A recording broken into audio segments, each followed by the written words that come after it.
Olá, pessoal, tudo bem? Aqui é Ricardo Bordião para mais um episódio do Pod Life. Como sempre, trazendo pessoas incríveis. Hoje eu vou trazer, para a gente bater um papo bem interessante, Dr. Jucinei Ricardo. Ele é ginecologista, obstetra, professor universitário e uma referência nacional em humanização do parto. Ele responde atualmente na direção médica da maternidade Mariana Bulhões, no Hospital Iguaçu, em Nova Iguaçu, e é o coordenador médico da maternidade do Hospital Municipal Albert Schweitzer. Vamos conversar com ele? Roda a vinheta.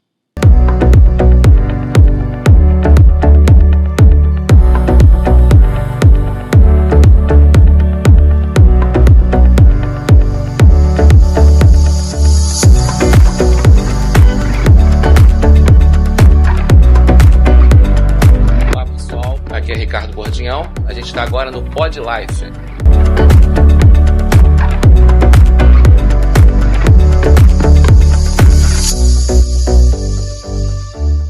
Olá, Jucinei, é um prazer recebê-lo aqui no Pod Life.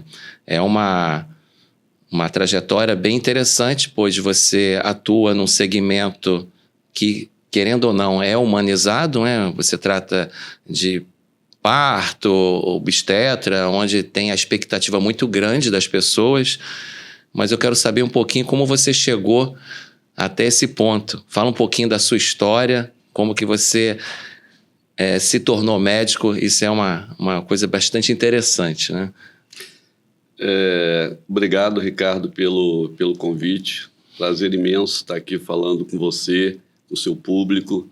E, assim, é uma satisfação poder contar um pouquinho da história da gente, né? Nesse meio doido que é o mundo da materno-infantil, da gravidez. A minha vida como médico não é muito diferente de muitos outros colegas que, porventura, passaram por aqui, né? Eu venho de uma família muito simples, muito humilde, e, como todos, enquanto criança, a gente sempre teve aquele sonho de ser médico, né?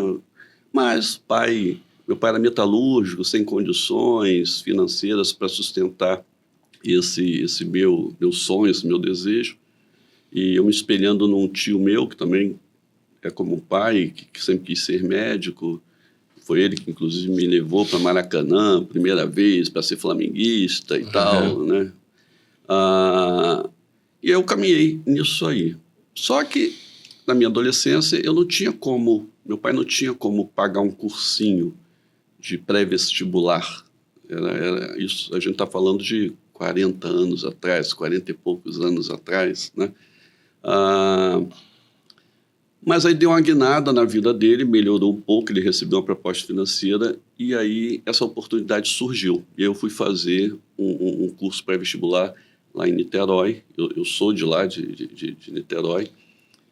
E é o que eu falo sempre para os meus alunos, para os meus filhos. A oportunidade, ela aparece, abre a porta. Se você não agarra, a porta fecha e ela vai embora. E eu não agarrei. Eu não queria nada com a vida. Meu pai se sacrificou para pagar esse cursinho para mim e eu não queria nada. Eu ficava na rua jogando bola, ia para o cursinho no final das aulas e os meus amigos, cara, você está gastando dinheiro, você não vai passar. E eu achava que eu ia passar. E aí, um belo momento, meu pai perdeu o emprego. Ele não pôde mais pagar o cursinho para mim. E eu vi em torno daquele ecossistema que eu vivia, amigos naquela vida, e eu virei para mim e falei, é essa vida que você quer para você? Você deixou a oportunidade passar, você vai ser mais um aqui dentro dessa tua localidade. Nesse meio tempo... Isso em Niterói, né? Niterói. Sim. Nesse meio tempo, eu tive um problema de saúde com um irmão meu, ele sofreu um acidente, ele teve meningite, estamos falando de década de 70, 80, ficou surdo, isso deu uma desestruturada, uma balanceada na nossa família. Sim. E meus pais não aceitaram muito isso, porque meu irmão caiu para salvar uma prima que ia cair. Crianças com 10 anos. E eu perdi essa oportunidade. Então, eu virei, fui para o banheiro, me olhei no espelho e falei para mim mesmo, o que você quer na vida? É ser mais um que está aqui. E nesse momento, Ricardo, eu me tranquei durante 1 ano dentro do quarto e fiquei estudando sozinho. Sozinho. E eu me lembro que foi um momento muito difícil, porque além da estrutura em que eu vivia, para meu azar, ainda chegava no meio do ano, em junho e julho, uma escola de samba resolvia ensaiar na porta do meu quarto. Nossa, tirava toda a concentração, né? Toda, uma bateria de escola de samba, com tudo que uma escola de samba tem direito. Não tinha, naquela época, poucas famílias tinham ar-condicionado, telefone. E eu me tranquei no quarto, um calor insuportável. Eu me lembro que nós tínhamos um ventilador turbo-hélice. E aí eu coloquei esse ventilador dentro do quarto. Eu ligava ele no máximo, porque eu preferia ouvir o barulho do ventilador para me concentrar do que o barulho da bateria de escola de samba. E isso eu fiquei 1 ano, meus amigos não entenderam nada, eu emagreci muito. Eu só saía do quarto para estudar, para fazer as necessidades fisiológicas, tomar banho, essas coisas, comer, e voltava para lá. E aí eu prestei o vestibular na época para a Fundação Cisgra Rio, passei para o 2º semestre da UFRJ e para o 1º semestre da Universidade Federal Fluminense. E aí, como eu morava lá, né, em Niterói, eu achei muito mais prático estudar na UF. E aí caminhou um pouco essa minha vida aí. E a família? Como é que se portou na hora que você realmente conseguiu o seu objetivo? Eu sou o primeiro médico da família, né? Então, aquilo funciona como se fosse um troféu para eles, né? Meus pais são falecidos, mas eu me lembro que era um orgulho para o meu pai falar que o filho dele se transformou em doutor, né? Naquela época era o doutor, né? Meu filho vai ser doutor. Então, isso foi um pouco da retribuição que eu pude dar para eles, eles poderem ver o filho deles se formando em médico. Um curso com dificuldade, porque a gente não tinha dinheiro, às vezes eu tinha que ir a pé para a faculdade. Mas sempre a gente encontra pessoas na vida que nos ajudam, né? Sempre a gente tem um anjo da guarda, aquele amigo, aquele parente que investe em você. Né? Às vezes pessoas que você nem... Imagina. Que você nem acha que estão ali do teu lado. E dentro da faculdade, aí eu prestei prova para acadêmico bolsista da Secretaria Estadual de Saúde. Eu fui ser acadêmico do Hospital Getúlio Vargas. E aí a gente já começava a ganhar um dinheirinho, uma bolsa, e aquilo me ajudava muito no meu dia a dia. Você continuava morando em Niterói com seus pais? O tempo todo. Né?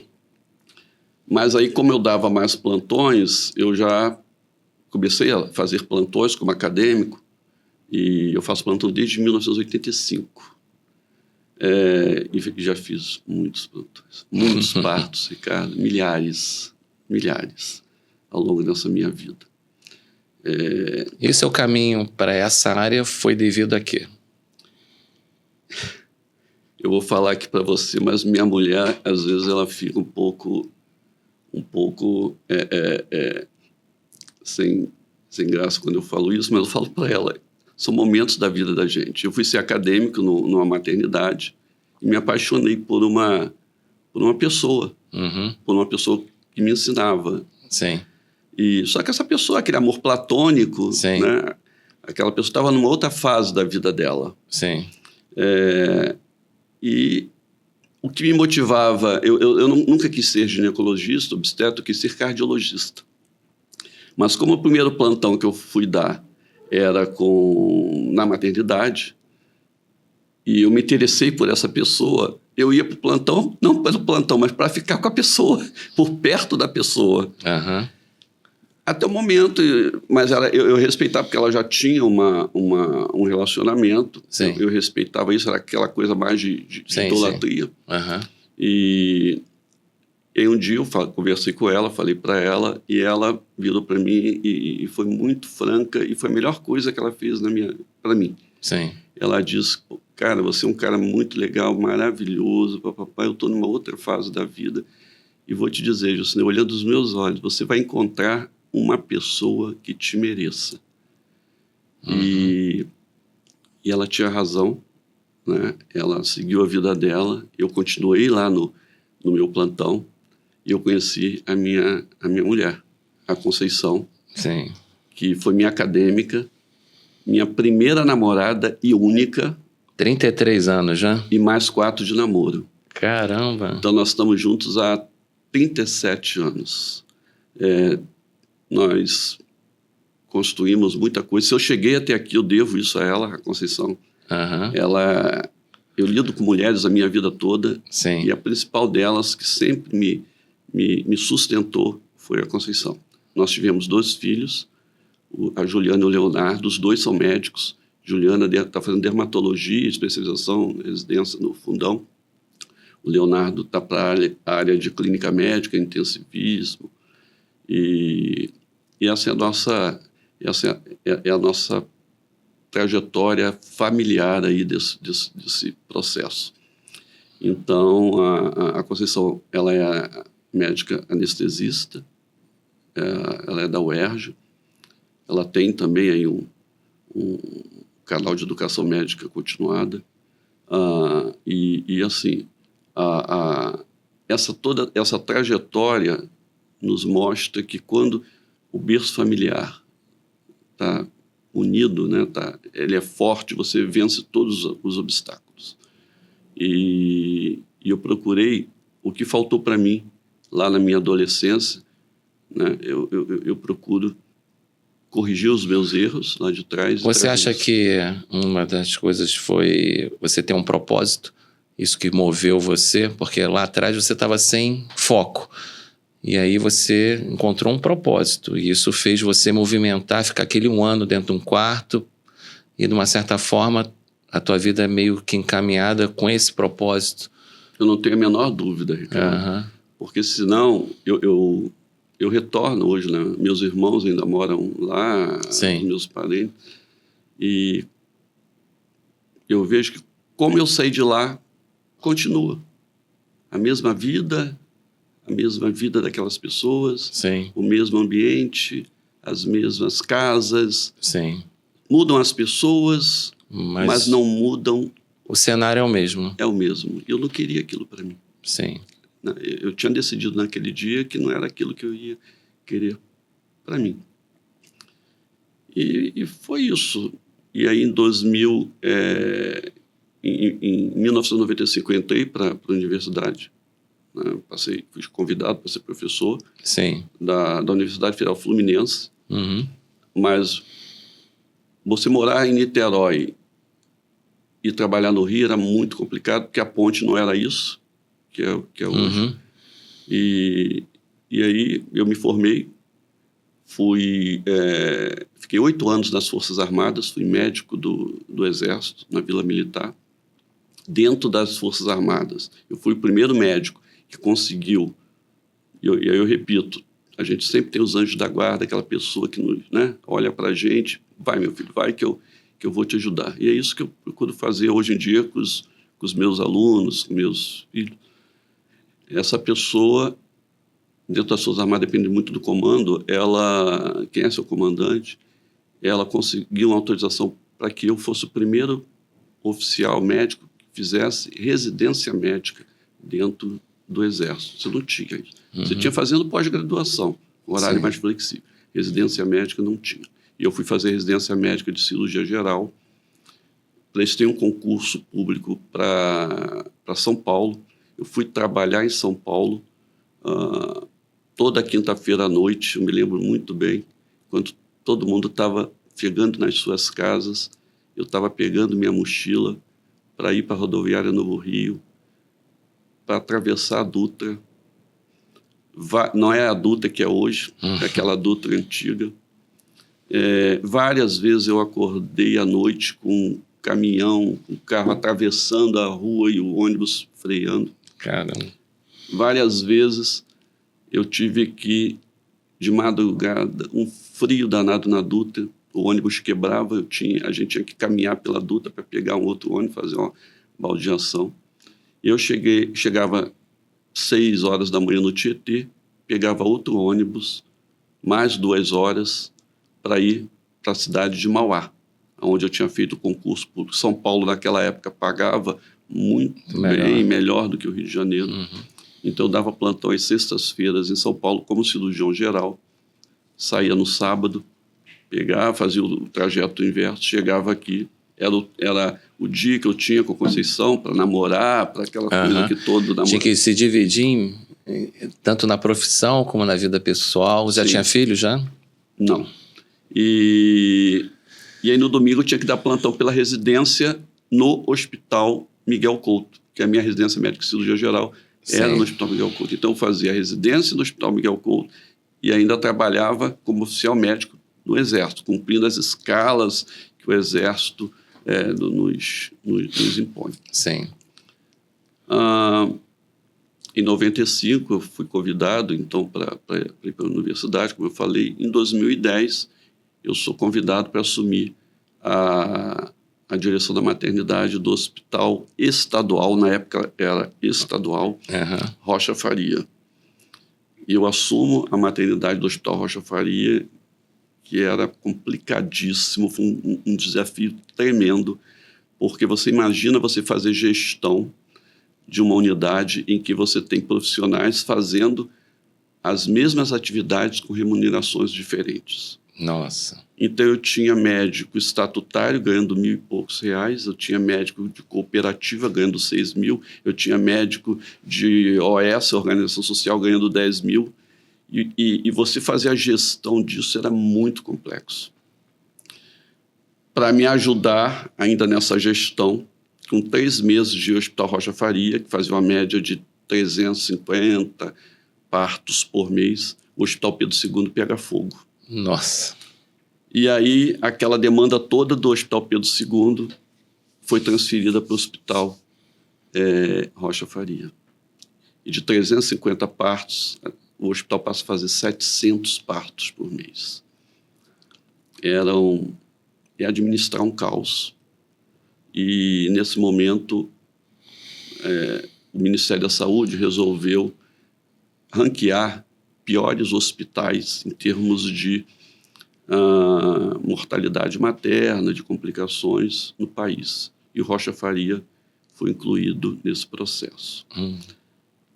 E por uma unidade que estava passando, eu fui para o Ministério, conversei com eles, que eles não deveriam nos ranquear, nos dar uma paulada dessa forma. Na verdade, eles deveriam nos dar uma medalha, porque nós estávamos assumindo uma realidade que não era nossa, a nossa e do Pedro II.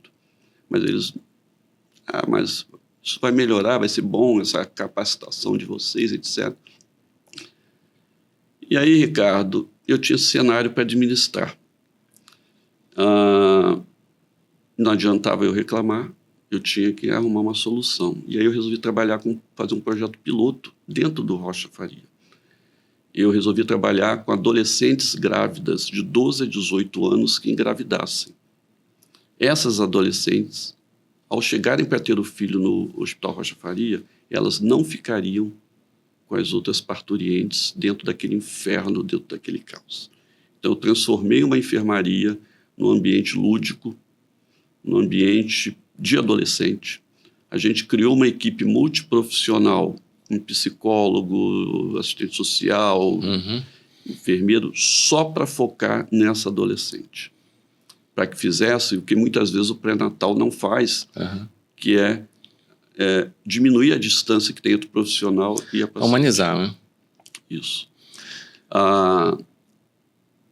Nesse local, ela ficava, a mãe dela, o pai dela, da adolescente, e o pai do bebê, que às vezes era outro adolescente. Esse projeto, chamado Projeto Jovem Mãe, a gente inscreveu ele num concurso nacional, competindo com projetos do país inteiro que tivessem mudado a realidade da vida das pessoas em torno daquela unidade. Esse projeto ficou entre os 3 melhores do país e eles iam em loco para ver se aquilo que estava descrito era a realidade. E nós fomos chamados para ir em São Paulo e o projeto Jovem Mãe ficou em 2º lugar. Poxa, que legal. E aí, em cima desse projeto Jovem Mãe, a gente transformou o Hospital Estadual Rocha Faria no primeiro hospital, na primeira maternidade do Hospital Amiga da Criança, uma certificação dada pela Unicef, Organização Mundial de Saúde. São pouquíssimas que existem no mundo, pouco mais de 20 mil, no país um pouco mais de 300. Então, Rocha Faria passou a ser a primeira unidade do Estado a ter essa certificação.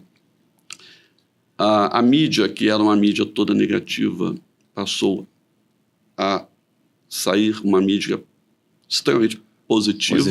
Do Rocha Faria. E foi, assim, de uma certa forma, o resultado de um trabalho árduo, né, que você coordenou. Né? Mas o que mais me gratificou, além desse atendimento, essa parcela da população, foi a mudança do olhar dos profissionais daquela unidade. Aqueles profissionais que se sentiam totalmente desmotivados por trabalharem naquele hospital, naquelas condições, eles passaram a ter orgulho de estarem vivendo aquele... De fazer parte daquele universo ali. Jucinei, eu vou dar um recado aqui para quem nos assiste, né? Você que é profissional de saúde, médico, né?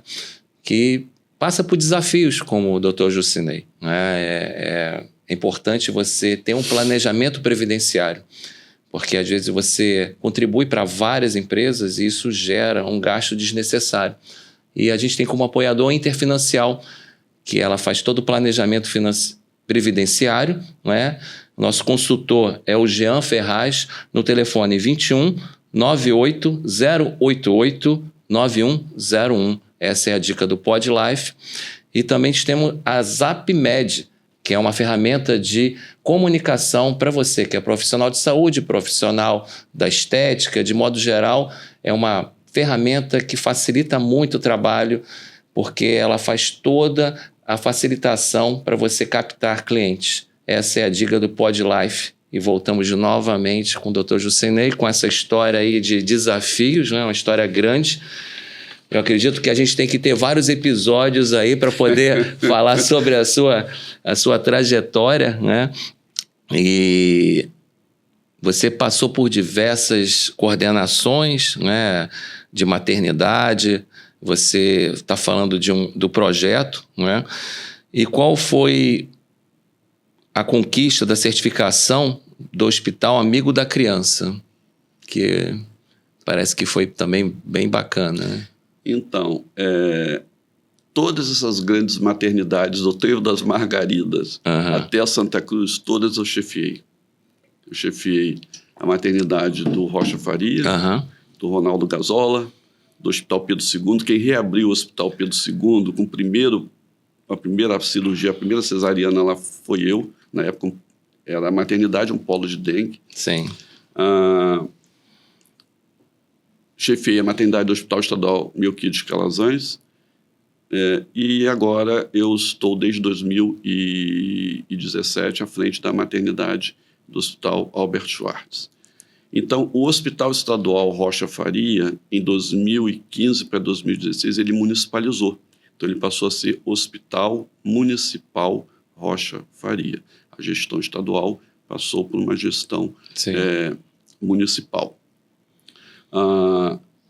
Nessa virada de tempo aí, de certificação estadual municipal, que teve a unidade, foi agraciada com o título de Amigo da Criança. Em consequência desse trabalho desenvolvido, eu fui agraciado também com a medalha Pedro Ernesto, pelo trabalho desenvolvido lá, que é uma medalha fornecida pela Câmara Municipal do Rio de Janeiro, que para mim, assim, o que é uma medalha? Uma medalha é um metal Se ela não tiver a sua história para contar, não tem Sim, valor. não tem valor. E aquela medalha, para mim, representa o esforço de toda aquela equipe. E isso é muito interessante, né? Porque é como você falou, a medalha ela tem que ter uma história, né? Senão é só uma medalha, né? E assim, eu lendo a sua biografia, né, que é uma biografia muito extensa, para até que a gente conseguir... É muito gentil. para conseguir fazer uma pauta para a gente referenciar os pontos mais importantes foi até difícil, porque você tem uma vivência enorme. Obrigado. Né? Você é uma liderança na área do que você atua, né, de maternidade, né? E isso é bacana, você já atuou como coordenador na maioria das maternidades, mas como que você enxerga, já indo para um caminho de como professor, porque você tem que passar tua maneira de pensar para os novos médicos, né? Porque, pelo que eu percebi, você foca muito na humanização, né? Que eu acho que é fundamental para você aproximar o seu paciente, né, do médico e facilitar todo o tratamento. Me corrija se caso... Sim. Tá? E com um olhar mais humano, né? Um olhar mais empático, como é que você passa isso para os novos médicos? Até porque os novos médicos têm uma cabeça, como você falou, uma visão mais do mundo, e você no dia a dia você percebeu que isso funciona muito bem, né? Eu acredito que todo médico que tem a gente convida muitos médicos para participar do PodLife, e quem tem essa visão mais humanizada, ela tem mais facilidade de conseguir seus resultados. Me corrija se você não concordar, né? Então, assim, o que você acha disso e como que você passa isso para os seus alunos? Ricardo, eu acho que você não é médico, né? Mas você é da área de saúde. Sim, sou farmacêutico. Eu sei. E você está coberto de razão. O que eu vejo, eu acho até engraçado, o ser humano, o que caracteriza o ser humano é ele ser humano. Sim. Não é verdade? Sim. Então, para mim, é muito fácil lidar com humanização, porque é um sentimento que vem do meu interior. Eu acho até um pouco engraçado, hoje em dia, você tem praticamente cursos de humanização. Pós-graduação. Incrível isso, sabe? Sendo que isso deveria ser natural, né? Isso que você quis dizer. Né? Exatamente. Então, a medicina, né? Por que eu falo a medicina? Porque a medicina é uma área que lida com o que o indivíduo tem de mais precioso, que é a sua vida. A medicina, ela avançou muito ao longo dos anos. A gente não pode perder isso. Não pode deixar de reconhecer isso. Mas o avanço tecnológico, por outro lado, ele corroeu. Ele dificultou o aflorar desse sentimento de humanização. Então, a coisa hoje é muito louca. Antigamente, você não tinha como fazer o diagnóstico, mas você ouvia o seu paciente. Hoje em dia, primeiro você pede o exame para depois ouvir. É frio, né? Muito. Uma vez, o Dr. Evandro Freire, meu chefe lá do Hospital Getúlio Vargas, ele anunciou ele já estava numa fase já da carreira dele, ele virou para mim e falou: meu filho, leve uma coisa, nunca esqueça a cor dos olhos do seu paciente. Isso eu trago até hoje, né, para mim. Eu, Ricardo, eu procuro passar para os meus alunos, para os meus residentes, para os meus médicos, para os meus filhos, que eu sempre estou preocupado em deixar um legado. Eu não sei qual é a religião de cada um aqui, mas eu sei a minha. Né? Eu não sei se eu vou voltar aqui numa outra época. A minha época é esta. Sim. E o indivíduo que passa pela vida e ele olha assim para trás, o que você deixou, o que você construiu para contar a sua história? Porque a vida da gente só tem valor se nós tivermos histórias para contar. Sim. Histórias não necessariamente se traduzem em dinheiro. Sim. Dinheiro é importante, mas muito mais... Consequência. mas dinheiro você perde, a sua história você carrega para onde você for. E eu procuro sempre falar isso para os meus alunos. Não importa o tão pequeno você contribua para a vida de alguém, mas contribua de alguma forma, porque você vai fazer parte da história de alguém. E é isso que eu procuro fazer ao longo desses quase 40 anos de exercício da obstetrícia. Se eu contar 85 como acadêmico, né, é isso que eu procuro fazer.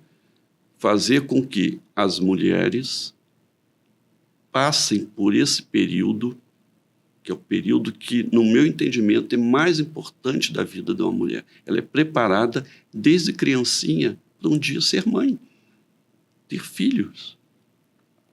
E a gente sabe, né, que a obstetrícia ela avançou muito, mas nós não podemos transformar conhecimento tecnológico, não podemos transformar todo o agregado que se teve com a medicina ao longo desses anos, jogar tudo isso por água abaixo. Porque isso é um avanço, senão nós vamos retroceder à época lá do descobrimento do Brasil. E eu sempre falo para eles, tomem cuidado com isso, porque vocês estão cuidando da vida e do amor de alguém. De alguém.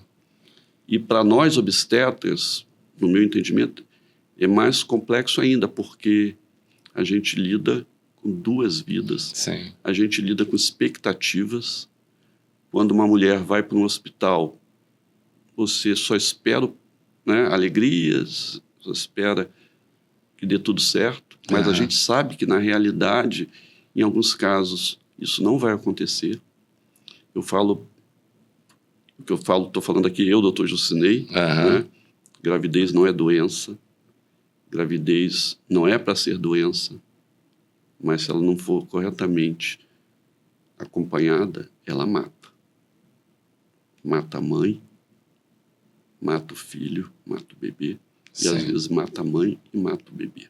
Sim. E nós temos como profissional de saúde, eu no meu caso, esse tempo todo, a gente tem que passar isso para essas gerações que estão vindo. Se capacitem, estudem. Parto não é só aprender a fazer cesariana. O Brasil é o campeão de cesariana no mundo. Não é possível que todo mundo esteja certo, esteja errado e a gente certo. Alguma coisa está errado nisso. Então, são essas mensagens que eu tento mostrar para eles, né? Não totalmente utópica nem bucólica, porque existe um mundo cão aí fora, uma realidade, né? Mas quando a gente faz isso, 80% pelo menos de razão, mas bota um pouquinho de emoção, de sentimento, fica tudo mais fácil. Com certeza. Então é isso que eu passo para os meus alunos, para os meus médicos, para os meus residentes. Alguns me entendem, outros não entendem.